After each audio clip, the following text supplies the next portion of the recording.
Liebe Leute, willkommen zurück zu Southern. Es steht ein Treffen an mit unserem strategischen Berater Lucian Gelate. Und es ist unklar, worum es gehen wird. Schauen wir mal.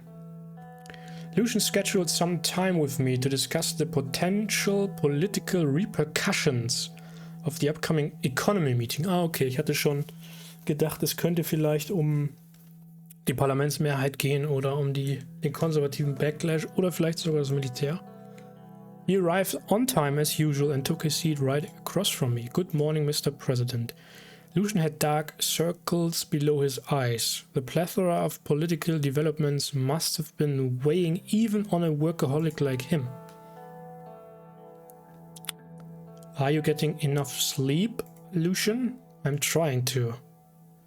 Don't push yourself too much. I will try not to. I must say, you don't look much better. I looked at myself in a small hand mirror. Similar circles were beneath my eyes as well. I booked some of your time to pre-plan for today's meeting at the Ministry of Economy. We need to be cautious. Any grand plans about the economy also heavily influence our political standing. We would be changing our relationship with the old guard, the oligarchs and the opposition. As you know, this meeting will give you the opportunity to alter the ownership of the Big Four, the largest corporations in all of Sordland. We can start the process of nationalization or privatization, or we can just keep the status quo. Again, I remind you that any change will tip an already fragile balance. I personally think we should stay out of this and keep things as they are. There is no need to make new political enemies at this stage. Ja, aber würden wir irgendwen neuen verprellen, wenn wir den Oligarchen ein bisschen was wegnehmen? Ultimately, the decision is yours. What are you leaning towards? How should we move forward?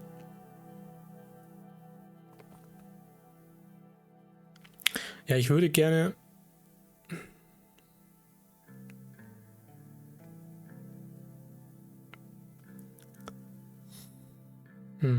Ich würde gerne einen Anteil nationalisieren, wisst ihr? Wir müssen ja nicht das ganze Konsortium gleich zum Staatsapparat machen, aber privatisieren werden wir die Staatsunternehmen nicht, da habe ich schon drüber gesprochen. We will avoid upsetting the economic structure. Die ist schon am Boden, das macht jetzt keinen Unterschied mehr. Zumal ich nicht glaube, dass die Nationalisierung da jetzt einen großartigen Negativeffekt haben wird. Ich meine, ja, es gehen so ein bisschen Steuergelder verloren, aber das macht jetzt auch keinen Unterschied mehr. Nationalisierung, it is. I have to ask, why? What is your intention?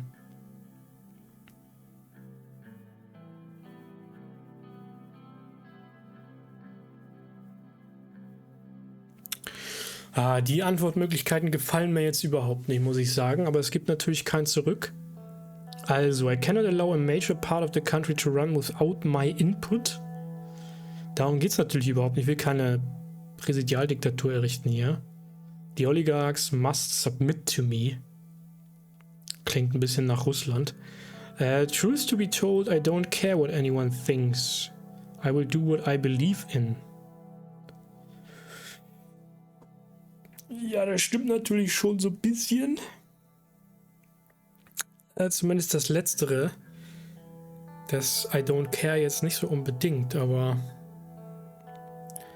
Oh, das ist doch Mist jetzt.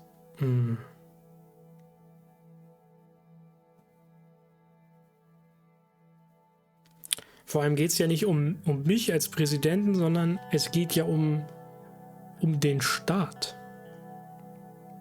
Um die Absicherung der Berichterstattung unter anderem. Einer neutralen Berichterstattung.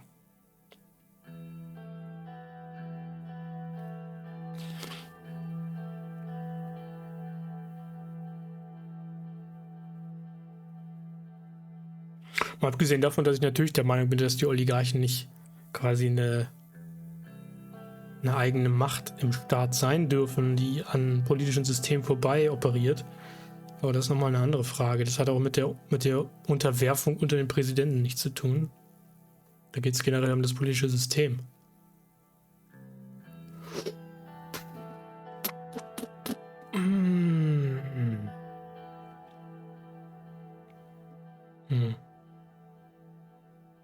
Es ist mir egal, was andere denken.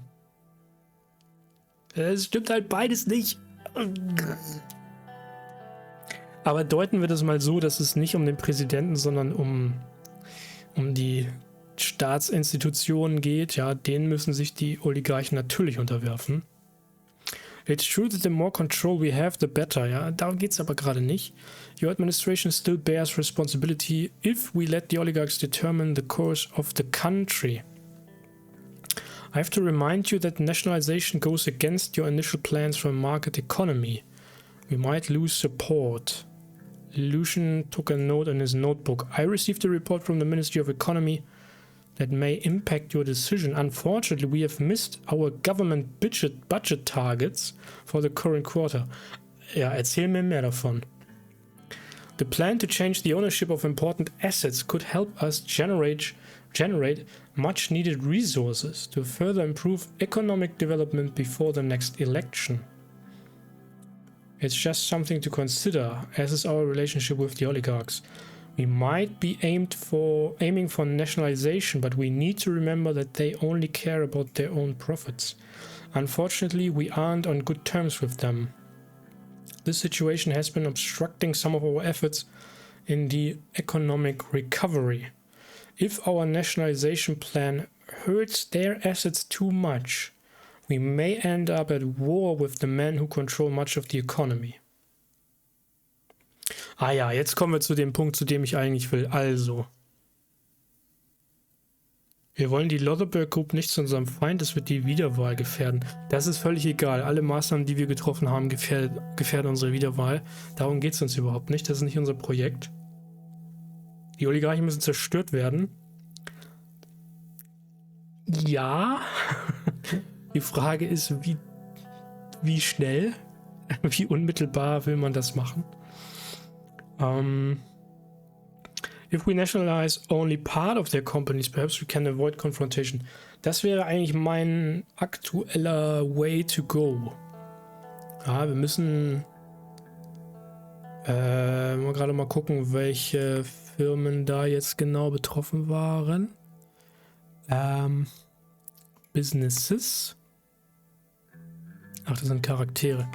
Organizations.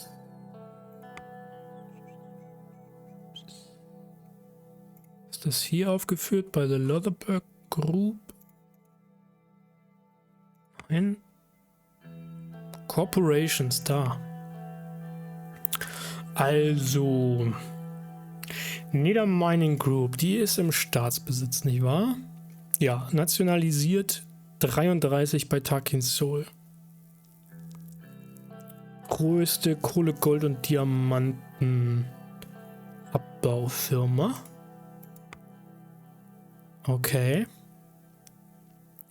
Und natürlich die Swedish State Corporation ist auch Staatsbesitz. Die machen so Baugedöns und sowas. So, und jetzt geht es noch um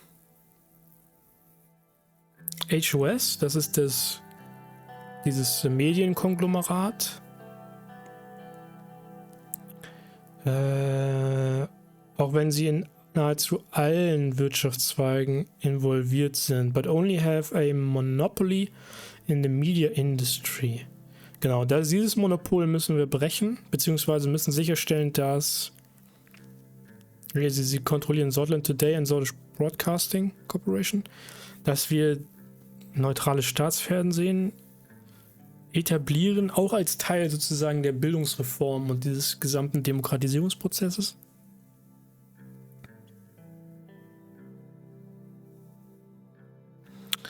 Private Krankenversicherung haben sie und kostenloses Wohnen. Okay.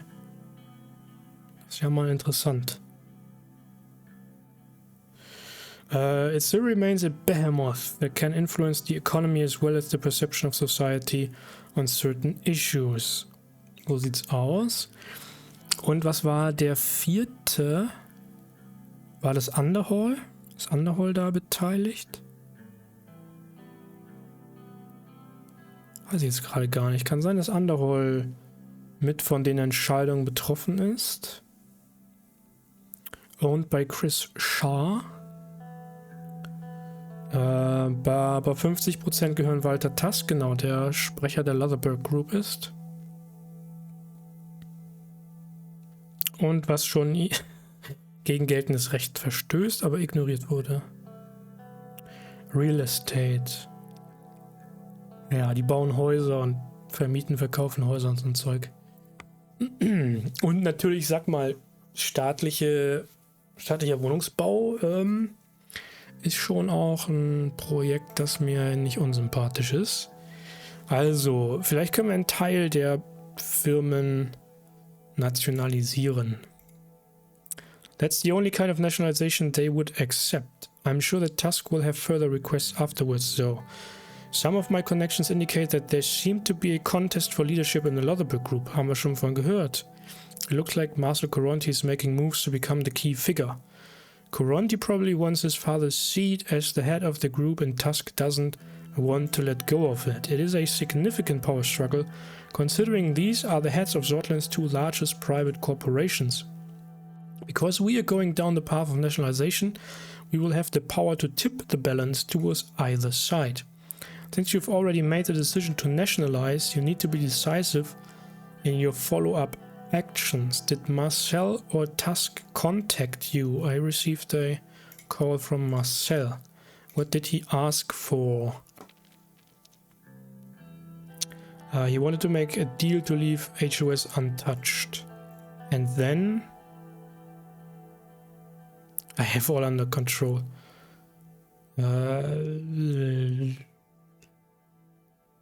I said I'd think about it. Very well. Was that all that we wanted? That he wanted? He also wants me to give him the shares from privatization to lower Tusk's influence. As I expected, this internal conflict among the oligarchs puts us in an interesting position. Our relationship with Walter Tusk hasn't been good so far. Any move we make now has to be calculated and thought through. Lucian looked at his watch. Very well then, it's almost time. I will inform Mr. Hall of your decision, and he will make the necessary preparations to formulate a plan. I must get back to work now. See you after the next meeting. Thank you for your time. Lucian got up from his chair and left the office. Ja. Okay, Bericht aus Avery. Viksland Navy active in the Markian Sea. The Helgeland Island has been a disputed territory for many years between Agnolia and Viksland, with Sordland standing on the sideline. Viksland's increased navy activities in the Markian Sea are heightening a standoff between the two nations and sharpening the rivalry for each other. Okay, das ist keine große Neuigkeit für uns. Die Zeitung berichtet. Tensions keep rising in the Markian Sea. Prime Minister van Horten called the Alliance of Nations to investigate the incidents. Ja, es gibt neue Ölbohrschiffe, die da unterwegs sind. Van Horten condemned Chancellor Hegel in his speech, saying the Chancellor is trying to imprison us in our homes. Okay. We are always ready to fight. Naja. Ja, Nationalisierung, das geht natürlich gegen die ausgeschriebene Agenda zu privatisieren, aber naja. So, wir müssen die Entscheidung jetzt machen. Lucian and I arrived at the Ministry of Economy. Assistants took our coats and showed us into the meeting room where Simon, Edith, Gus and Michael were waiting. As soon as I entered, their chatter stopped and they stood up. After a few pleasantries, everyone but Simon took their seats. He opened his briefcase, produced a folder, and proceeded to go over some of the documents. Greetings everyone, welcome. Entschuldigt bitte. Welcome to the Ministry of Economy.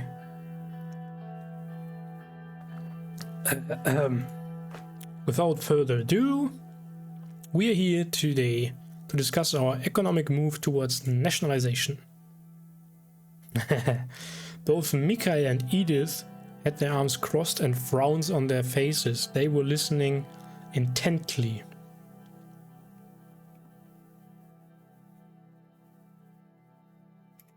Mal schauen, um wen geht es hier genau? Mitvorsitzender des National Business Council.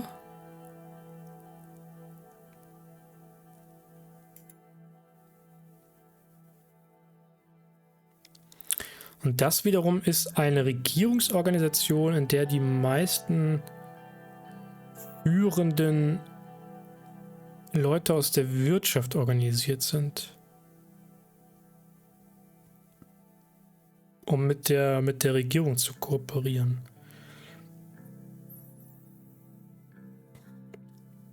Aha, da werden also Pläne um die, für Projekte, Initiativen, Steuern und so weiter werden da diskutiert, bevor sie zur Abstimmung kommen.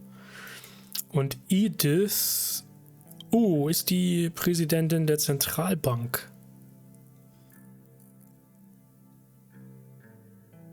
Ich erinnere mich, sie ist die Tochter von Arthur Vischi und hat aber in Acacia studiert.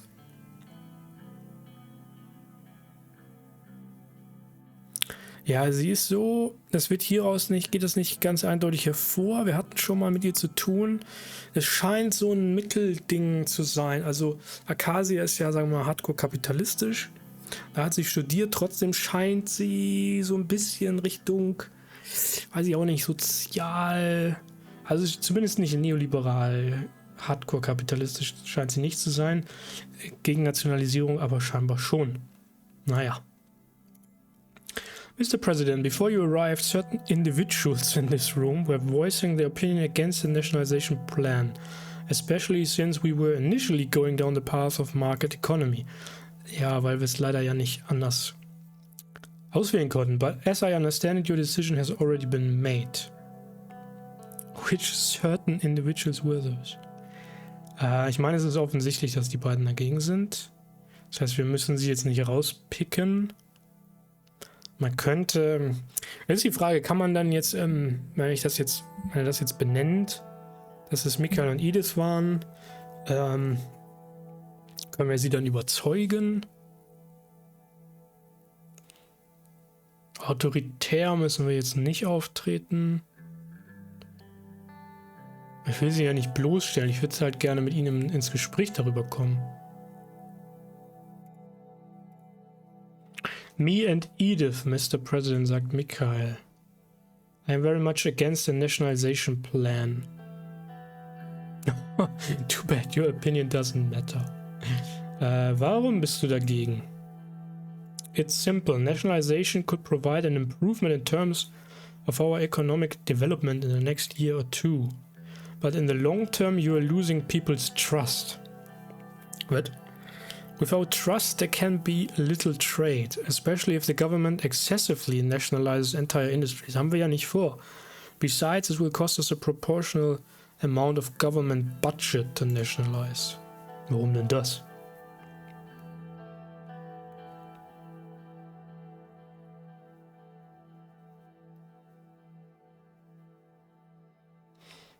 Und persönlich werden sie nicht davon profitieren, nicht wahr? That's not my point. Miss Anyok, don't forget whom you are speaking with. Let's not get ahead of ourselves, shall we? Mr. Hall, please continue. Naja, Lucian, so... Naja. Musst du jetzt auch nicht dazwischen gehen. Let's move on to how we can go about implementing a nationalization plan. He handed me and everyone else in the room 2 neat stacks of documents. Please turn to page 14. I turned to page 14. The title was Heart of Sordland. Yeah, HOS. As you can see on the document, the first corporation up for discussion is Heart of Sordland, led by Fletchling, CEO Marcel Coronti. HOS has recently observed a boost in their revenue. They control many media organizations across Sordland. It is possible to see their imprint everywhere, from newspaper stands to convenience stores. In fact, they own more than half of the media products in the country. Ja, das geht schon mal gar nicht sowas.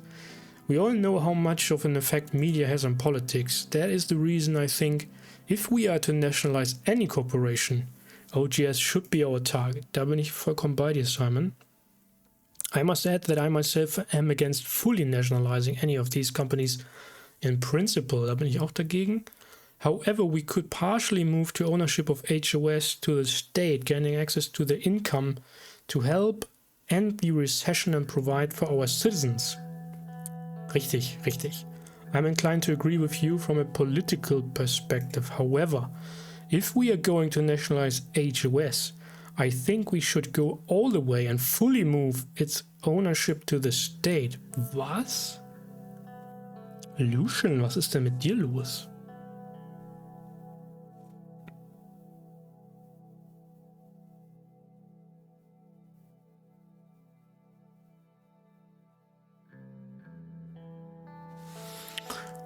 Okay, was wäre, wenn wir sie vollständig nationalisieren? Disastrous. Thousands of assets belonging to Marcel Coronti would now belong to the state. This would scare off many investors and most likely stop new money from coming in. I'm against full nationalizing any company, but if you insist on nationalizing something regardless, I would pick HOS.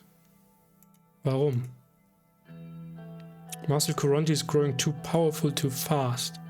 The next thing you know, he could even have control over the state newspapers. Wie wäre es mit einem Mehrheitsanteil? Das schlägt Simon vor. Aha. He would have bought control. We would have bought control over HOS and supplementary funds for government projects. It's a win-win situation.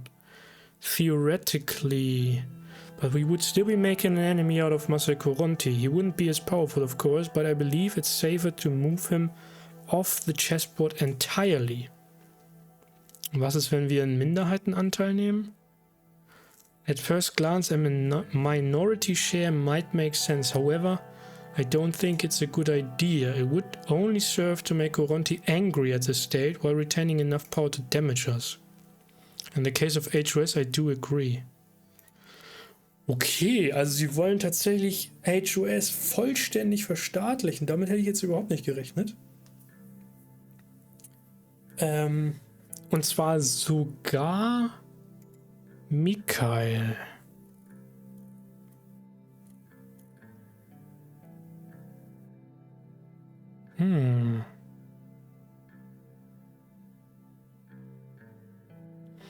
Hat er denn irgendeinen Konflikt mit denen?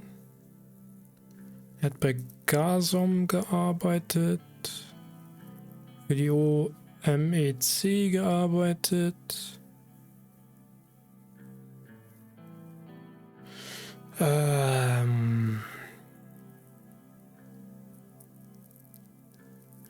Nö, das ist interessant, okay. Page 37. Bergia Steel. Ah, die sind dabei. Okay, Bergia Steel. Primary steel manufacturer of Sordland, operates mainly in the Bergia region.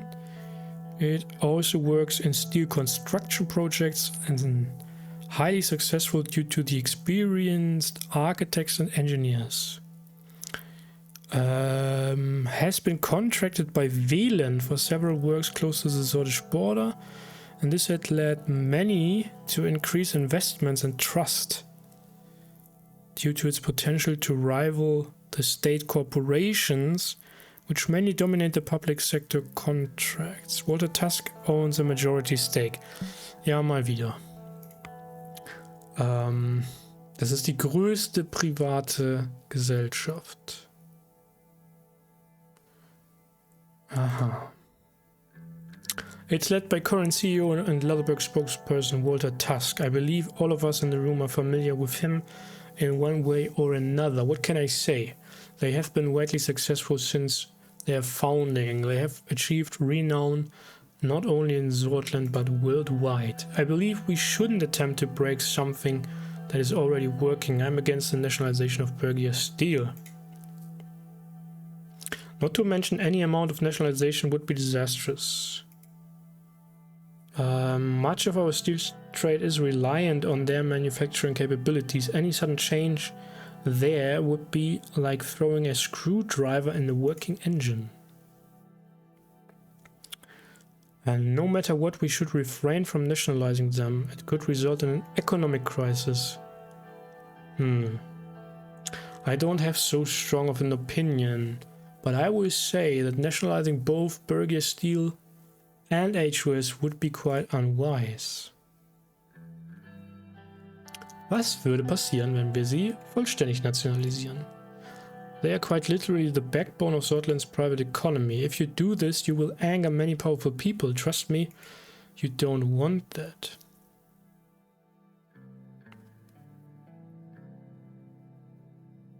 Let them come, I'm not afraid. Wir wollen nicht noch mehr Feinde. I knew you would see reason.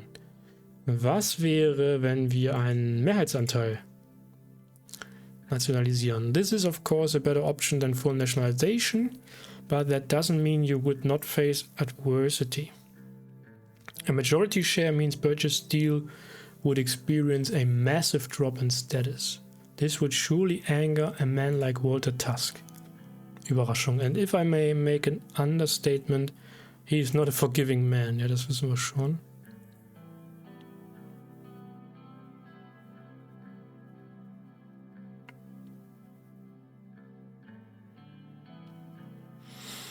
If push comes to shove, I will handle it.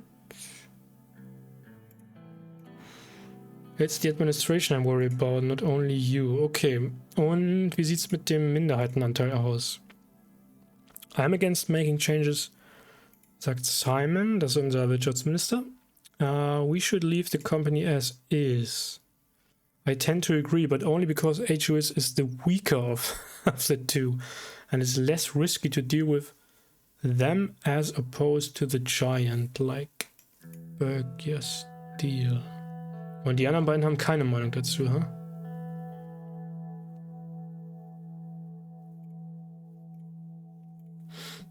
Let's go over the document once again. I read all of Simon's documents once more, then flipped to the last page. Nationalisierung, liebe Leute, Nationalisierung.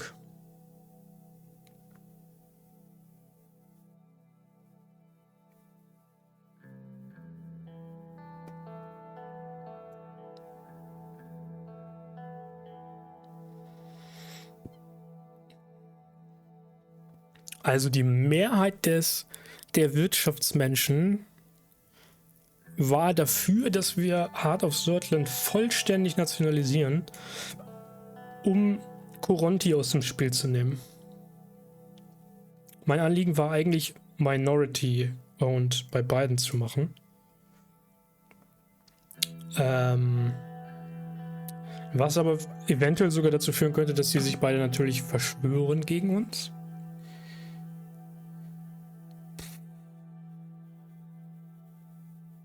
Ja, dass Tusk da eine Mehrheit hat, gefällt mir halt nicht. Aber ich glaube, wenn die alle so entschlossen sind, dass die so wichtig sind, um Investitionen reinzuziehen, dann sollten wir vielleicht davon die Finger lassen. Tja, und bei Heart of Sordland, ich weiß nicht, ne? Die haben gesagt, also mein Plan war ein Minderheitenanteil, um sozusagen zumindest im gewissen Rahmen die Unabhängigkeit der Medien zu gewährleisten und zu verhindern, dass die das Monopol haben, also sozusagen, ja, darüber das Monopol zu brechen. Majority State wäre natürlich 50+1, du schreibst es gerade. Aktuell hat Coronti den Mehrheitsanteil. Das heißt, der hätte schon immer noch einen gewissen Einfluss, dann halt eben bis zu 49%. Und wir würden ihn zum Gegner machen. Was bedeutet, dass er halt seinen Einfluss, wie auch immer, wie groß der sein mag, sagen wir mal 30% oder was, gegen uns einsetzen kann. Deswegen haben sie alle dafür, also alle, die für überhaupt damit leben konnten, gesagt, wir sollten sie vollständig verstaatlichen. Aus politischen Gründen. Gar nicht mal aus wirtschaftlichen Gründen.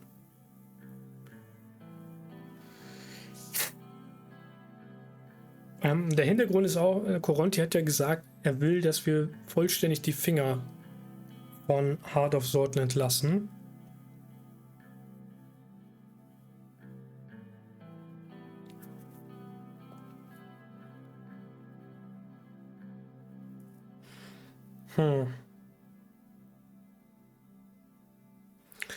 Bedeutet natürlich, dass wir jetzt sozusagen Partei für Walter Tusk,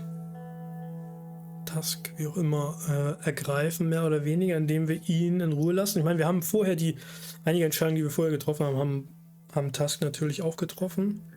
So ist es nicht, mit dem hatten wir ja schon zu tun. Und Coronti, tja, der hat natürlich auch mächtige Freunde, so ist es natürlich nicht. Den komplett rausnehmen, in Anführungszeichen. Also eigentlich bin ich auch für, ich weiß nicht. Wie gesagt, ursprünglich war ich für Minderheitenanteil. Das wird ihn aber wütend machen. Und das heißt, die gesamte öffentliche Meinung, Fernsehen, Radio und so weiter wird gegen uns dann wettern. Wenn wir die Mehrheit nehmen, ist er immer noch da. Dann ist es zumindest nicht mehr die Mehrheit, aber es hat immer noch einen Einfluss. Und er wird uns ewig als Feind ansehen. Ich meine, das wird er hier auch, aber er hat halt kein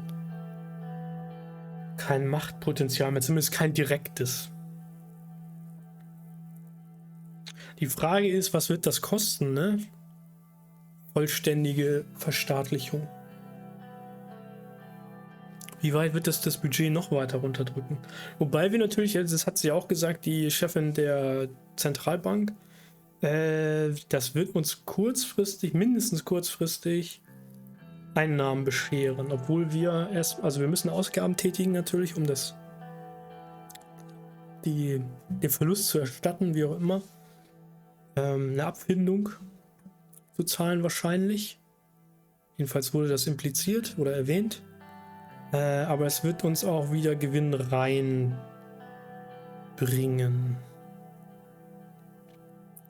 Ist es das unterm Strich wert, einen der Oligarchen zum Feind zu machen? Und die anderen, die sozusagen generell gegen Verstaatlichung sind, zumindest abzustoßen. Das steckt ja auch noch dahinter. Aber ja, ich fürchte fast, das ist dann der einzige Weg, die Verstaatlichung von Heart of Sordland.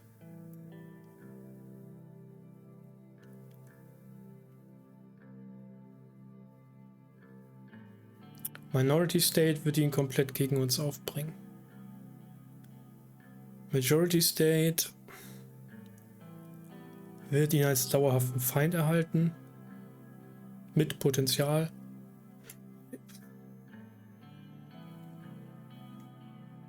Ich gehe auf voll Verstaatlichung. Oder? Letzte Chance nochmal zu intervenieren für euch. Ich meine, ich will jetzt auch keine Zensur oder sowas darüber erschaffen. Das ist ja schwebt ja so ein bisschen im Hintergrund, wenn man fast vollständig den Mediensektor verstaatlicht. Darum geht's nicht. Beides komplett. Nee. In der wirtschaftlichen Situation kann ich mir das, glaube ich, nicht erlauben. Wir haben ja gesagt, wenn wir Burger-Stil verstaatlichen, kann das zu massiven Einbrüchen bei den ausländischen Investments auch führen. Und wir sind schon ziemlich am unteren Limit. Beides geht nicht. Burger-Stil werden wir erstmal in Ruhe lassen. Das ist dann ein langfristiges Projekt. Vielleicht das können wir jetzt gerade nicht machen. Die einzige Frage ist jetzt hier nur noch Majority oder Full.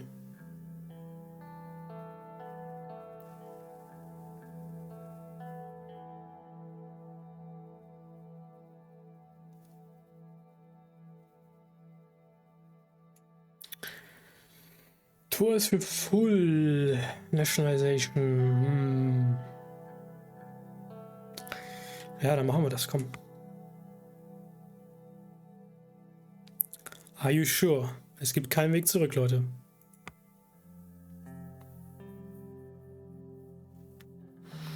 I signed the document altering the ownership of the Big Four with a flourish. Simon leaned back in his chair. So, this is the path we are taking.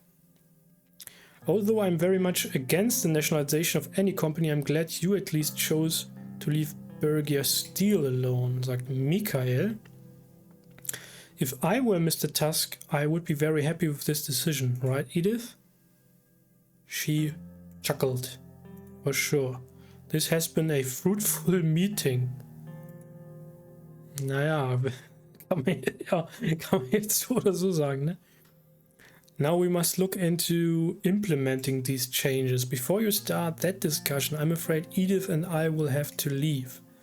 We need to report the outcome to our companies to make sure we can mitigate the impact. Hä, sie ist doch als Zentralbankspräsidentin hier. Have a nice day. They gathered their belongings and left the room hurriedly. That will be it for the day. Ja, das ist halt, ja... Wer weiß, was die jetzt machen. Ne? Bringen die ihr Kapital in Sicherheit oder was passiert jetzt? Stoßen die HOS-Aktien ab? Keine Ahnung was. I know everyone has very busy schedules. Thank you all for coming. I want to see the results as soon as possible. So sieht's aus. Of course. As fast as we can. I put the documents in my suitcase and left the room with Lucian. Und wir haben dafür einen weiteren Budgetpunkt verloren. Hey, das hat nur einen einzigen Budgetpunkt gekostet? Wahnsinn. Ich dachte, okay. Da haben die Investmentprojekte ja deutlich mehr gekostet.